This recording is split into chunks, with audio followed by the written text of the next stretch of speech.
What if I told you that Jesus didn't teach us speak in parables or symbolic prophecy? He actually gave clear, direct instructions on where not to be when the world as we know it starts collapsing. Not vague spiritual guidance, not poetic warnings, but real, geographical, actionable intel about survival in the darkest time humanity will ever face. This isn't just about ancient texts, it's about now. It's about whether we are paying attention or sleepwalking straight into disaster. Jerusalem and Judea, the epicenter of chaos. Let's start with the most precise warning ever recorded. In Matthew 24, Jesus looked forward in time and saw something horrifying, and he didn't mince words. Then let those who are in Judea flee to the mountains. Matthew 24:16. Jesus wasn't giving an abstract sermon. He named a location, Judea, what we now call Israel and the West Bank. Why there? Because during the tribulation, the heart of the Holy Land will become the most dangerous place on earth. A place filled with betrayal, invasion, and supernatural wrath. What's haunting about this is that he saw it so clearly 2,000 years ago. It's not the kind of verse we frame and hang in our homes, but maybe we should. The wilderness is ready. Are we? Revelation 12:6 reveals something even more powerful. It says that God has already prepared places in the wilderness where he will take care of those who flee. Picture that for a moment. Mountains, silence. A place not chosen by Google Maps or military defense plans, but handpicked by God. For 1,160 days, 3.5 years, God himself will provide food, safety, and shelter for those who obey the call to flee. That's not just prophecy, that's logistics. But what about our cities? Here's where things get real for the rest of us. Revelation 18:4 issues another chilling command. Come out of her, my people, lest you share in her sins and receive of her plagues. Who is her? Babylon the Great. And this isn't about ancient Mesopotamia. It's about the system of Babylon today's global cities, power centers, and cultural capitals. The places we love, the places we depend on, the places that will fall hard. Cities where rebellion lives. Let's be honest. Cities are where everything humanity takes pride in is concentrated. Commerce that feeds greed, politics that chase power, culture that bends morality, technology that seeks control. They look strong, invincible even, but they're built on systems as fragile as glass. Jesus warned about cities not because he hated progress, but because he saw how they turn into spiritual death traps when judgment comes. The pattern is always the same: Sodom, Gomorrah, Nineveh, Babylon. The Bible doesn't just describe them, it uses them as blueprints for collapse. And every time God decided it was time to judge, he didn't target the farmlands. He went straight for the cities. Why? Because that's where rebellion gets organized, where evil gets broadcasted, where the normal of society starts to rot from the inside. The economic collapse in 1 hour. John, the writer of Revelation, wrote something that should make every economist, investor, and tech visionary lose sleep. In 1 hour your judgment has come. Revelation 18:10. He repeats it 3 times. Think about that. An entire global financial system collapsing in just 60 minutes. To John, writing in a world of horse-drawn cards and handwritten scrolls that probably seemed absurd. But to us, we live in a world where a single algorithm, a cyber attack, or hacked satellite can wipe out trillions of dollars in seconds. John didn't see a hypothetical. He saw our world. The flash crash that previewed prophecy. Here's a real-life example. In 2010, the Dow Jones dropped nearly 1,000 points in 36 minutes due to what experts called a flash crash. $1 trillion gone almost instantly.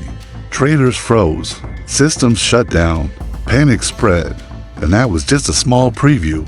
What John saw wasn't a dip in the market. It was a death sentence for modern civilization.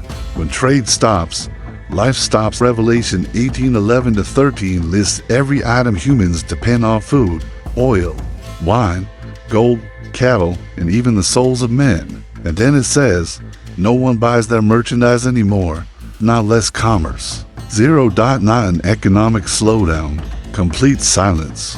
Imagine New York, London, Tokyo, Shanghai suddenly lifeless, airports closed, banks emptied, food deliveries stopped, power gone.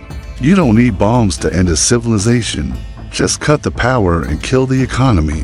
Final thoughts of part 1, the wake-up call we keep ignoring. Here's what's tragic. We think we'll have time to decide, time to escape, time to prepare. But Jesus' warnings don't come with countdowns or gentle nudges. They come with urgency. Come out of her, my people. Not if you feel like it. Not once you've handled your mortgage. Now. Because once judgment begins, escape is no longer an option. It's already delayed. In the next section, we'll explore the terrifying failure of bunkers and survivalism, how the world's elite try and fail to hide, and why spiritual preparation trumps all stockpiling. But more than that, we'll ask the tough questions about trust, self-reliance, and what God actually wants from us during crisis.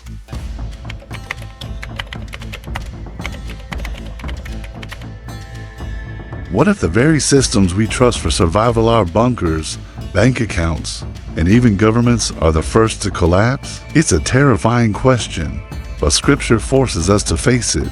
In the last part, we saw how cities fall in 1 hour, how Babylon, modern civilization as we know it, turns to dust. Now, we turn to something even more personal.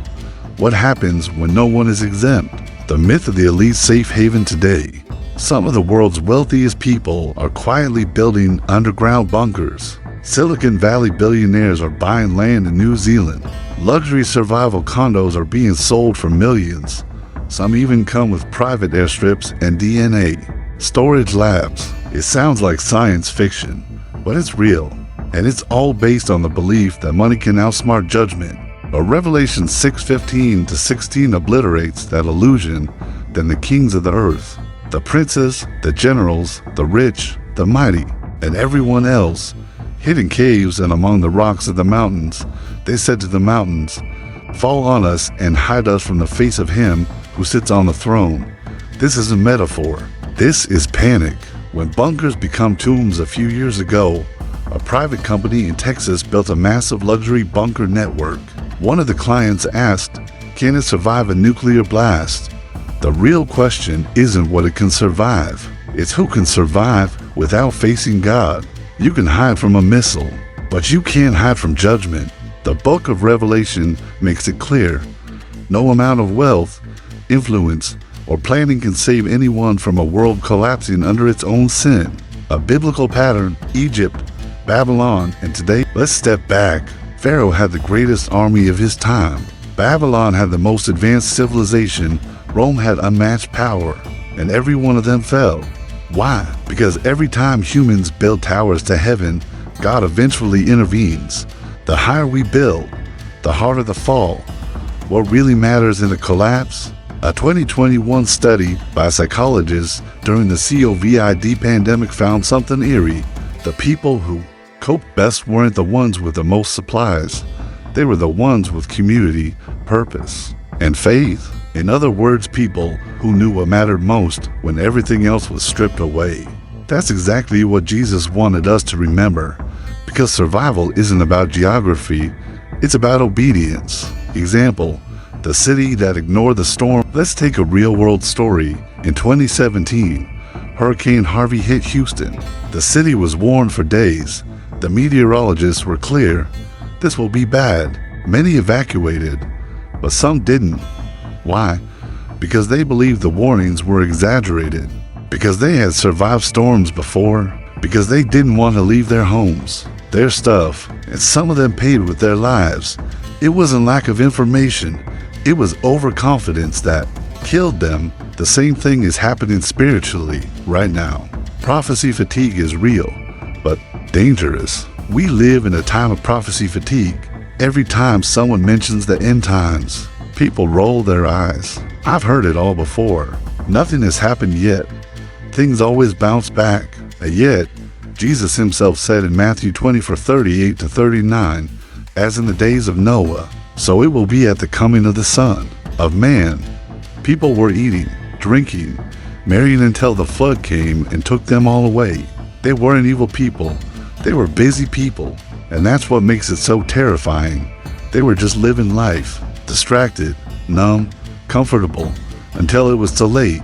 The real preparation, obedience over strategy. Now let's get honest. Prepping is smart.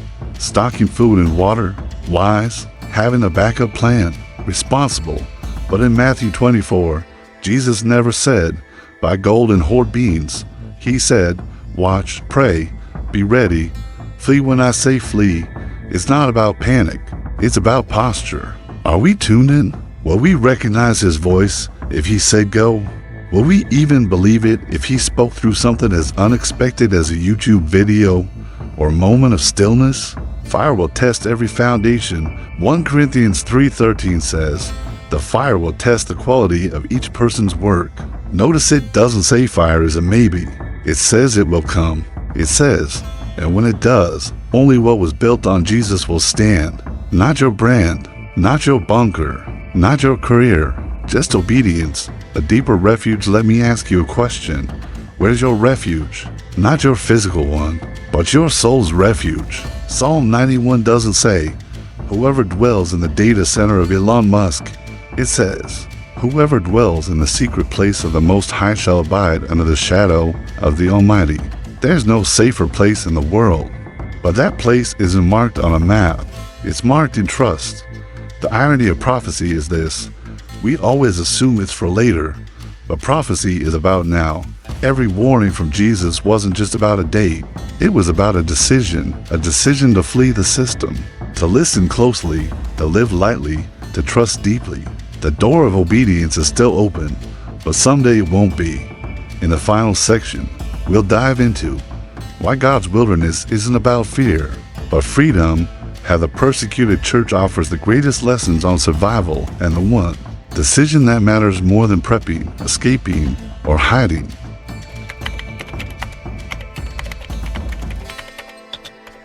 Imagine a world where everything familiar collapses, yet one group remains unshaken, not because of wealth, not because of weapons, but because they've been here before. This part is not about fear. It is about freedom, the strange freedom that comes when God strips away the world to reveal what really matters. The wilderness isn't a punishment, it's a strategy. We often think of the wilderness as a place of suffering, a temporary curse. But biblically, the wilderness was always a place of preparation. Moses didn't just wander, he was trained. David didn't just hide, he was humble. Jesus wasn't lost in the desert, he was led there by the Spirit. The wilderness is God's boot camp, and every major figure in Scripture had to pass through it. So why do we fear it? Modern day example, the underground church in Iran. Let's step into today's world. Iran, one of the most dangerous places to be a Christian, and yet it's home to the fastest growing church in the world. They don't have mega churches, worship bands, or live streams. What they have is fireproof faith. These believers are hunted, threatened, imprisoned, and still they grow. Why? Because they've learned the one lesson the Western church is still struggling to grasp. Jesus is enough. The great Exodus to point zero. Just like in the days of Moses, there's a second Exodus coming. But this time, it's not out of Egypt. It's out of Babylon, out of the systems, comforts, and illusions of safety that many of us call normal life. Revelation 18:4 says it plainly. Come out of her, my people, so that you will not share in her sins or receive any of her plagues. Notice this isn't addressed to unbelievers. It's to God's people. We're being called out. Now later, now. The choice between security and surrender. Here's the honest truth. Following Jesus might cost you everything. Reputation, income, even relationships. But not following him will cost you your soul. In the coming storm, neutrality won't exist. Compromise won't protect you. Silence won't save you. Every day, we're choosing our side even if we pretend we're not. What do you really need to be ready? Forget the doomsday kits for a moment. Here's a spiritual survival checklist no one talks about. A surrendered will, a tuned ear, a repentant heart, a fearless spirit, an unshakable trust in Jesus. Not systems, you can't buy these. You build them in prayer, in scripture, in the secret place. The refining fire is mercy in disguise. God's judgments aren't random. They're redemptive. He doesn't burn things down because he's angry. He burns things down because he loves us too much to let us build on lies. Like a surgeon removing a tumor, his cuts are deep but they heal. And if we cling to things he's trying to remove, we'll burn with them. Story: a man who left it all behind in 1930s Germany. A young theologian named Dietrich Bonhoeffer saw what others refused to.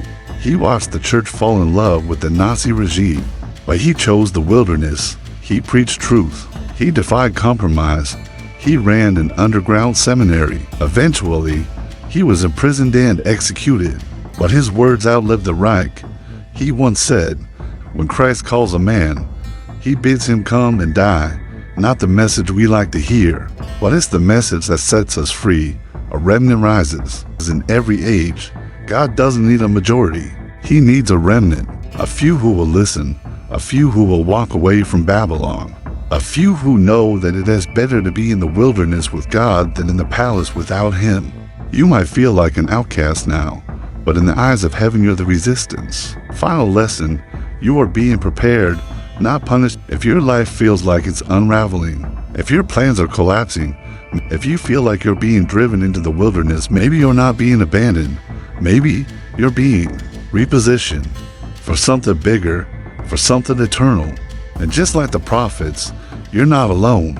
And God doesn't promise ease. He promises presence. And right now, His voice is calling us out of comfort, calling us into clarity, calling us home. The question is, will we follow, even when it hurts? Because sometimes survival isn't about hiding. It's about following the only one who already walked through the fire and came out alive.